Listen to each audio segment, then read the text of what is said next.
വഖഫ് നിയമ ഭേദഗതി ബില്ല് രാഷ്ട്രപതി ഒപ്പുവെച്ചതോടെ നിയമമായി.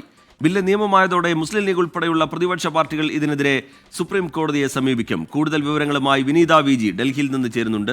വിനീത, വിവാദം രാജ്യസഭയിലും ലോക്സഭയിലും നമ്മൾ കണ്ട ചർച്ച, അതിനൊക്കെ ഒടുവിൽ ബില്ല് പാസ്സാകുന്നതും ഇപ്പോൾ രാഷ്ട്രപതി ഒപ്പുവെക്കുന്നതും നിയമമായി മാറുന്നതും നമ്മൾ കാണുന്നു. ഇനി വലിയ നിയമ പോരാട്ടത്തിലേക്ക് തന്നെ കടക്കാൻ ഒരുങ്ങുന്നുണ്ട് മുസ്ലിം ലീഗ് ഉൾപ്പെടെയുള്ള പാർട്ടികൾ, വിവിധ സംഘടനകൾ. ഇവരൊക്കെ കോടതിയെ സമീപിക്കാൻ ഒരുങ്ങുന്നു. പുതിയ വിവരങ്ങൾ എന്താണ് വിനീത?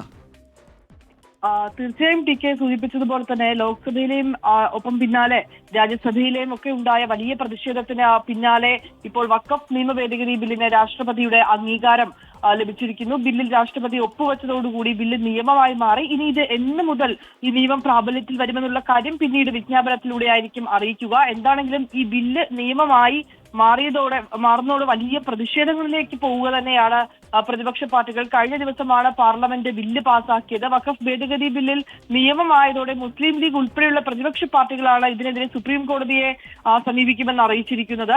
ഒപ്പം തന്നെ ഇതിനോടകം കോൺഗ്രസ് എംപിമാരടക്കം സുപ്രീം കോടതിയെ സമീപിക്കുകയും ഹർജികൾ നൽകുകയും ചെയ്തിട്ടുണ്ട്. ഈ നിയമമായതിനു ശേഷം സുപ്രീം കോടതിയെ സമീപിക്കാനാണ് മുസ്ലിം ലീഗ് തീരുമാനിച്ചിട്ടുള്ളത്. വഖഫ് കൗൺസിൽ മുസ്ലിമുകൾ ഭാഗമാകുന്നത് ഉൾപ്പെടെയുള്ള കാര്യങ്ങൾ മുൻനിർത്തിയാകും കോടതിയെ സമീപിക്കുക. വഖഫ് നിയമത്തിനെതിരെ പ്രതിഷേധം ശക്തമാക്കാനും പ്രതിപക്ഷ പാർട്ടികൾ തീരുമാനിച്ചിട്ടുണ്ട്. നിയമത്തിനെതിരെ ഡൽഹിയിൽ ഇന്ത്യ മുന്നണിയുടെ സംയുക്ത പ്രതിഷേധവും പരിഗണനയിലുണ്ട്. ശരി, വിനീത വി.ജി വിവരങ്ങൾ നൽകുകയായിരുന്നു ഡൽഹിയിൽ നിന്ന്. CPIM പാർട്ടി കോൺഗ്രസിന് ഇന്ന് സമാപനം. പുതിയ ജനറൽ സെക്രട്ടറി ആരാണെന്ന് ഉറ്റുനോക്കുന്നു എല്ലാവരും.